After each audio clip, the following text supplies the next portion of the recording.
नमस्कार, good evening, शुभ संध्या। घड़ी में 8:30 बजते ही वक्त हो जाता है आपके पसंदीदा कार्यक्रम स्पोर्ट्स कैन का। आज का स्पोर्ट्स कैन लेकर हाजिर हूं मैं आपके साथ शशांक, और दिन भर की खेल खबरों पर चर्चा करने के लिए हमारे साथ मौजूद हैं senior sports journalist Sachin Kumar ji. Sachin ji, studio में आपका स्वागत है। धन्यवाद शशांक। आईपीएल का दूसरा मैच और रनों की बरसात, एक ही मैच में बन गए 500 से ज्यादा रन। मतलब क्या हो क्या रहा है, समझ में नहीं आ रहा है। बहुत जबरदस्त जो है रनों की आज बरसात देखने को मिली है जी। और सब लोग मान भी रहे थे शशांक कि सनराइजर्स हैदराबाद जो है वो कुछ न कुछ कमाल करने वाली है, क्योंकि इसके नाम ही अभी तक सर्वाधिक रन का रिकॉर्ड भी है। बिल्कुल। और ये भी माना जा रहा है कि हो सकता है कि इस बार ये 300 रन का आंकड़ा छू देगी टीम। छू देगी। तो मुझे लग रहा है कि उसकी इसने एक झलक दिखला दी है। बिल्कुल। और टेलर दे दिया, फिल्म बाकी है। बिल्कुल बिल्कुल। चलिए, विस्तार से आपके साथ चर्चा करेंगे हम हैदराबाद के प्रदर्शन पर, लेकिन अभी नजर डाल लेते हैं अब तक की हेडलाइंस पर। आईपीएल क्रिकेट में सनराइजर्स हैदराबाद ने राजस्थान रॉयल्स को 44 रन से हराया। चेन्नई सुपर किंग्स के साथ मैच में मुंबई इंडियंस ने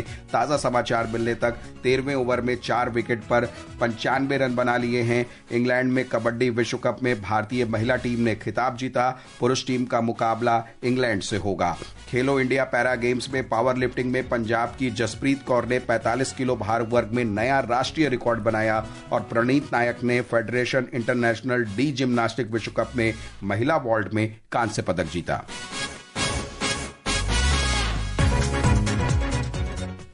तो हम शुरुआत करते हैं आईपीएल से ही, और आईपीएल में इस समय जोरदार मैच चल रहा है चेन्नई में। चेन्नई सुपर किंग्स और मुंबई इंडियंस के बीच में, और मुंबई ने ताजा समाचार मिलने तक 5 विकेट पर 95 रन बना लिए। मतलब मुंबई की बोहनी तो बिल्कुल खराब हो गई। रोहित शर्मा बिना खाता खोले जो लौट गए, उसके बाद एक कतार लगी हुई है। हाँ, तू चल मैं आता हूं। शुरुआत कह सकते हैं कि बहुत खराब रही।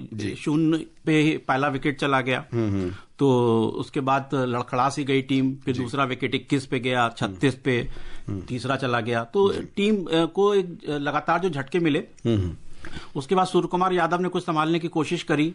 29 रन बना के वो लौटे हैं पवेलियन। अब तिलक वर्मा से कुछ उम्मीद है, जो अभी तक सूर्य कुमार का साथ दे रहे थे जी, तो अभी खेल रहे हैं, क्रीज पे हैं। लगता है कि तिलक का साथ देने के लिए बल्लेबाज हैं कुछ अभी इनके पास, केवल नमन धीर दिख रहे हैं। उसके बाद मिचेल स्टैंडर, दीपक चाहर। अब यही है कि जैसे कहते हैं ना कि आए ताबड़तोड़ कुछ किया जी। और तिलक वर्मा को लेकिन खड़े रहना होगा, क्योंकि यही अब अंतिम मुझे लग रहा है स्थापित बल्लेबाज अब टीम के हैं। और अभी इस टीम के साथ मुझे लग रहा है कि थोड़ी सी कुछ बदलाव भी होने हैं, क्योंकि आज कप्तान नहीं थे जो नियमित कप्तान हैं, हार्दिक पांड्या प्रतिबंध की वजह से। जी बिल्कुल जी। तो और जसप्रीत बुमराह जो है वो खराब फिटनेस की वजह से मैच में नहीं है, जो उनके मेन स्ट्राइक बॉलर टीम के हैं जी। तो ये 2 झटके पहले ही टीम के साथ थे।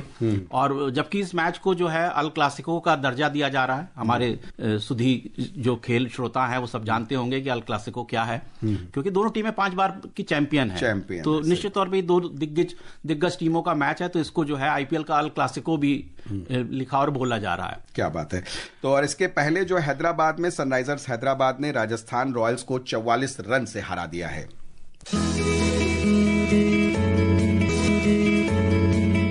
क्रिकेट आईपीएल के दूसरे ही मैच में आज रनों की बरसात खेल प्रेमियों को देखने को मिली। हैदराबाद ने अपने घरेलू मैदान में प्रतियोगिता का दूसरा सबसे बड़ा स्कोर 286 रन बनाए। अभिषेक शर्मा और ट्रेविस हेड ने पहले विकेट के लिए 3 ओवर में 45 रन जोड़ टीम को तेज शुरुआत दी। अभिषेक 24 रन बनाकर आउट हुए। इसके बाद ईशान किशन ने हेड के साथ मिलकर दूसरे विकेट के लिए 10वें ओवर में ही 130 रन जोड़ दिए। हेड 67 और ईशान किशन ने 106 रन बनाए। अंत में नीतीश रेड्डी ने 30 और हेनरिक क्लासन ने 34 रन की तेज पारियां खेलकर टीम को 286 के स्कोर तक पहुंचाया। जवाब में हैदराबाद की शुरुआत बेहद खराब रही। उसके 3 विकेट सिर्फ 50 रन पर गिर गए। संजू सैमसन ने ध्रुव जुरेल के साथ मिलकर तीसरे विकेट के लिए 9 ओवर में 111 रन की साझेदारी कर राजस्थान की मैच में वापसी कराई। ध्रुव 70 और संजू 66 रन बनाकर आउट हुए। इसके बाद सिमरॉन हेटमायर ने 42 और शुभम दुबे ने नाबाद 34 रन बनाकर राजस्थान को 242 के सम्मानजनक स्कोर तक पहुंचाया। Shakti Singh, sports scan.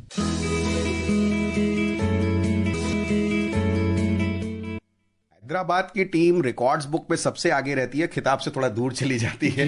कह सकते हैं आप ये बात। मतलब टॉप 5 स्कोर्स में से 4 इनके नाम 287 का भी स्कोर इन्हीं का है, 286 आज बना ही दिया, उससे पहले 277, 266 और कोलकाता की टीम कहीं चौथे पोजीशन पर आती है 267 के नाम से। बिल्कुल आप सही कह रहे हैं। इसीलिए जो बात हमने आप शुरुआत में कही थी कि 300 का आंकड़ा इन्हीं से छूने की सबसे पहले उम्मीद की जा रही है सभी टीमों में, क्योंकि इनके पास जो बल्लेबाजी क्रम है खासतौर से आप देखिए, और आज भी मतलब उस तरीके का उनका दबदबा देखने को मिला है। और हालांकि इसमें एक चीज कही जा सकती है कि राजस्थान रॉयल्स ने आसानी से घुटने नहीं टेके। 3 विकेट 50 रन पे गिर गए थे उनके, बिल्कुल लग रहा था कि मैच अब समेटने वाला है। उनके बल्लेबाजों ने भी उसी दमखम के साथ खेल दिखाया। और देखिए कि अगर 240 तक पहुंचने में कोई टीम सफल होती है चेज करते हुए, तो ये कोई छोटा मोटा स्कोर नहीं है। अगर ये मामला थोड़ा और नजदीकी होता, अगर वो 286 नहीं पहुंचते, तो हो सकता है कि राजस्थान रॉयल्स उनको टक्कर दे सकती है। लेकिन मैच बहुत जोरदार रहा कुछ खिलाड़ियों के लिए, खासतौर से ईशान किशन के लिए एक डेब्यू मैच हैदराबाद के लिए यादगार बना दिया। शतक उनके बल्ले से निकला है और उनको लेके कुछ पिछले साल कंट्रोवर्सी भी रही है। मुझे लगता है कि उससे उन्होंने अपने उस विवाद को और कंट्रोवर्सी को शांत कर दिया होगा और बल्ला उनका अच्छा भूला आज जी।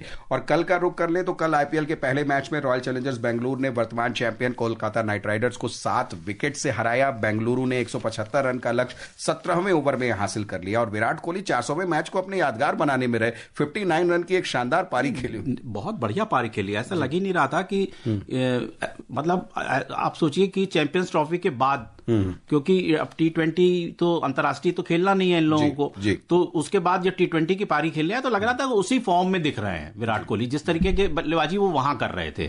और वो लगातार दिखा उनकी बल्लेबाजी में और बहुत अच्छे तरीके से उन्होंने, आप देखिए ना कि कितने कम विकेट गए, गेंदें भी बची हुई थी और इतनी आसानी से वो लोग टारगेट को अचीव कर गए। बिल्कुल। Man of the match Kunal Pandya ने 3 विकेट लिए और प्रतियोगिता में कल अहमदाबाद में गुजरात टाइटंस का मुकाबला पंजाब किंग्स से होगा। और अब हम रुक करते हैं, खबर चलते हैं नई दिल्ली में चल रहे खेलो इंडिया पैरा गेम्स की बातें कर लेते हैं। हौसलों की उड़ा है, हर कदम एक पेंचा है, जीत के है इरादे, हम भारत की शान है। खेलेगा खेलेगा मेरा इंडिया, जीतेगा जीतेगा मेरा इंडिया। जी, तो पैरा एथलीट जबरदस्त तरीके से खेल रहे हैं और इस पर कवरेज कर रहे हैं हमारे संवाददाता अभिषेक कपिल। सीधे चलते हैं उनके पास। अभिषेक, आज हमने देखा कि नया राष्ट्रीय रिकॉर्ड बनाया पैरा लिफ्टिंग में पंजाब की जसप्रीत कौर ने 45 किलो भार वर्ग में, और कुछ क्या खास रहा, पूरी डिटेल दें आप हमें। जी शशांक, खेलो इंडिया पैरा गेम्स के चौथे दिन पावर लिफ्टर्स, एथलीट, तीरंदाजों और निशानेबाजों के बीच कड़ा मुकाबला देखने को मिला। जहां जेएलएन स्टेडियम में आज से पावर लिफ्टिंग प्रतियोगिता का आगाज हुआ। इसमें पंजाब की पावर लिफ्टर जसप्रीत कौर ने खेलो इंडिया पैरा गेम्स में राष्ट्रीय रिकॉर्ड तोड़ने वाली पहली खिलाड़ी रही। 45 किलोग्राम वर्ग में उन्होंने 101 किलोग्राम वजन उठाकर स्वर्ण पदक जीता। इसमें सोनम पाटिल ने रजत और कविप्रिया राजा ने कांस्य पदक जीता। जसप्रीत ने अपने ही 100 किलोग्राम के रिकॉर्ड को तोड़कर नया रिकॉर्ड बनाया है। वहीं अगर एथलेटिक्स की बात करें तो पुरुषों की भाला फेंक F12, F13 श्रेणी में ईश्वर रामपाल टाप ने स्वर्ण पदक जीता, जबकि मंजीत ने रजत और अक्षय कुमार मीणा के हिस्से कांस्य पदक आया। महिलाओं की शॉटपुट F12, F20 श्रेणी में खुशबू गिल ने स्वर्ण, पुथु मीना ने रजत और अनन्या बंसल के हिस्से में कांस्य पदक आया। इसके साथ ही आज जेएलएन स्टेडियम में पैरा तीरंदाजी प्रतिस्पर्धा का समापन हुआ। पैरालंपिक पदक विजेता शीतल देवी ने कंपाउंड महिला ओपन श्रेणी में स्वर्ण पदक जीता, जबकि पायल नाग ने रजत और ज्योति ने कांस्य पदक जीता। वहीं इसके विपरीत कंपाउंड पुरुष ओपन श्रेणी में श्याम सुंदर स्वामी ने स्वर्ण पदक जीता, तोमन कुमार ने रजत पदक जीता और राकेश कुमार के हिस्से कांस्य पदक आया। वहीं doctor Karni Singh shooting range में चल रही शूटिंग की प्रतियोगिता में सुमेधा पाठक ने 10 मीटर एयर पिस्टल महिला SH1 श्रेणी में स्वर्ण पदक जीता। रूबीना फ्रांसिस चूक गई कुछ थोड़े से अंतर से और उनके हिस्से रजत आया, जबकि अनीता कुमारी ने कांस्य पदक जीता। धन्यवाद अभिषेक इस सारी जानकारी के लिए। और जहां अभिषेक ने खत्म किया था कि रूबीना फ्रांसिस ने रजत पदक जीता, उन्होंने आकाशवाणी से विशेष बातचीत में कहा कि सरकारी योजनाओं ने उनके खेल के जीवन में महत्वपूर्ण भूमिका निभाई है। I have one only message for youngsters or upcoming athletes, para athletes और normal athletes। खेलो इंडिया जो इंट्रोड्यूस हुई है ना कि मेरे लिए, बल्कि जो नए नए एथलीट्स हैं जिन्हें फैसिलिटीज़ नहीं मिलती है and they are struggling for everything, तो ये एक स्टेज है, एक प्लेटफॉर्म है जहाँ पे जो एथलीट्स हैं अपनी कैपेबिलिटीज़ है वो इन्हांस कर सकते हैं। यहाँ पे पुट कर सकते हैं कि आगे चल के उन्हें लाइमलाइट मिले, पीपल रिकॉग्नाइज करें and as well as facilities जो गवर्नमेंट के थ्रू मिलती है वो उन्हें मिल पाए। और 10 metre air rifle prone mixed में रजत पदक जीतने वाली मोना अग्रवाल ने कहा कि खेलो इंडिया पैरा गेम्स में शामिल होना एक शानदार अनुभव है। बिगिनर्स के लिए जिन्हें फाइनेंशियल सपोर्ट चाहिए या एक अच्छा प्लेटफॉर्म चाहिए, उनके लिए ये बहुत अच्छा एक अपॉर्चुनिटी है, क्योंकि यहाँ पे हर लेवल का कंपटीशन है, हर लेवल के खिलाड़ी आते हैं और आपको उनके अंदर अपने आप को मेंटेन करना होता है। एक तरह से मैं कहूँगी कि ये दूसरा नेशनल गेम्स ही है। तो हमें सिर्फ एक बार नेशनल मिलता है साल में, तो हमें लोकली अगर उसी लेवल का एक और कॉम्पिटिशन मिलता है तो हम अपने आप को बहुत अच्छे से पॉलिश करके निकाल सकते हैं। तो खिलाड़ी कोई भी हो, तारीफ ये इन गेम्स की जम कर रहे हैं। देखिए, उससे फर्क तो पड़ता ही है। अगर आपको लगातार कोई प्रतियोगिताओं में जाने का मौका मिलता है तो इससे आपकी प्रतिभा तो निखरती ही है। और सबसे बड़ी बात यही है कि कंपटीशन बहुत जरूरी है। आप अभ्यास तो करते रहते हैं, लेकिन आप उसको कहीं आजमाने के लिए कोई मंच चाहिए, तो ये बहुत जरूरी है। और ये छोटे स्तर से ही होना चाहिए कि आप जूनियर लेवल पे तमाम प्रतियोगिताएं हों, फिर सीनियर पे हों, सीनियर में भी अलग अलग प्रतियोगिताएं हों। तो ये शशांक, इससे खेल का माहौल बहुत बदलता है। बिल्कुल, बदलाव की एक पूरी दौर चल रही है। और हम पदक तालिका की बात कर ले तो हरियाणा 24 स्वर्ण सहित 80 पदक जीतकर पहले, तमिलनाडु 24 स्वर्ण सहित 57 पदक के साथ दूसरे और राजस्थान 16 स्वर्ण सहित 44 पदक लेकर तीसरे स्थान पर है। कबड्डी का रुख कर लेते हैं। इंग्लैंड में कबड्डी विश्व कप में भारतीय महिला टीम ने खिताब जीत लिया है। फाइनल में भारत ने इंग्लैंड को 57-34 से हराया और आज ही पुरुष टीम फाइनल में इंग्लैंड से खेलेगी। और देखें तो ये भी एक तरफा ही टूर्नामेंट रहा है हमारे लिए कहीं ना कहीं कबड्डी। देखिए, कबड्डी हमारा ही खेल है जी। और भारत के बंटवारे से पहले अगर आप देखें तो मतलब पूरा उपमहाद्वीप जो है, अगर पाकिस्तान बांग्लादेश को जोड़ ले तो ये हमारा ही हिस्सा था। तो हम ही लोग इस खेल को खेलते रहे, ये हम ही जनक हैं, हम ही ने इसको एशियाड में शामिल कराया। अब अंतर्राष्ट्रीय स्तर पे भी भारत ही इस खेल को फैला रहा है। हालांकि उसके कुछ उल्टे परिणाम भी मिले हैं। एशियाड में हमने स्वर्ण पदक भी गंवा दिया, क्योंकि अब हमारे प्रतिद्वंदी हमसे ज्यादा अच्छा खेलने लगे हैं। लेकिन ये यूरोपियन टीमें ये अभी उतने माहिर खिलाड़ी नहीं है, तो ये अंतर जो है जीत का ठीक ठाक दिखाई दे रहा। और दोनों ही मुकाबले में इंग्लैंड से ही हमारा जो है सामना है जी। और तुर्की में प्रतीक नायक ने फेडरेशन इंटरनेशनल डी जिम्नास्टिक विश्व कप में महिला वॉल्ट में कांस्य पदक जीत लिया है। 2 बार की एशियाई पदक विजेता प्रणीत ने कल 13.417 का स्कोर बनाया। एशियाई चैंपियनशिप में भी पदक विजेता हैं और विश्व कप में भी पदक, बहुत ही बड़ी उपलब्धि है। देखिए, एक तो जिम्नास्टिक में कोई बहुत ज्यादा भारतीय खिलाड़ी नहीं निकलते हैं और ये तीसरी ऐसी भारतीय जिम्नास्ट हैं जिन्होंने वॉल्ट में जो है मेडल दिलाया है देश को।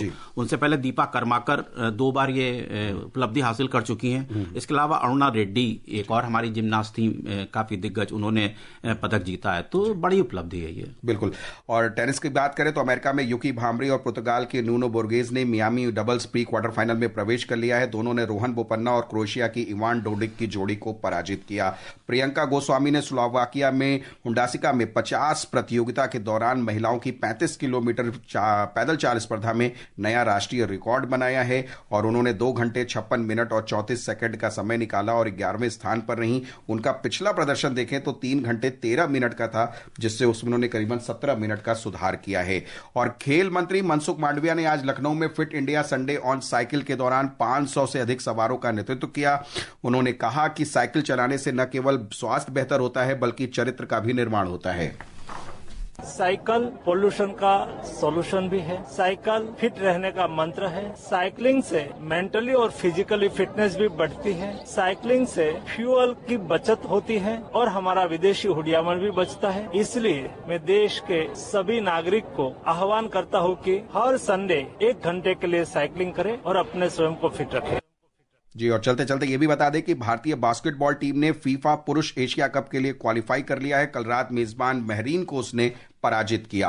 सचिन, आप स्टूडियो में आए, आपने विस्तार से हमसे खेल खबरों पर चर्चा की, इसके लिए आपका बहुत बहुत शुक्रिया। धन्यवाद शशांक। और श्रोताओं, चलते चलते आपको हेडलाइंस एक बार फिर से बता देते हैं। आईपीएल क्रिकेट में सनराइजर्स हैदराबाद ने राजस्थान रॉयल्स को 44 रन से हराया। चेन्नई सुपर किंग्स के साथ मैच में मुंबई इंडियंस ने ताजा समाचार मिलने तक 16वें ओवर में 6 विकेट पर 114 रन बनाए।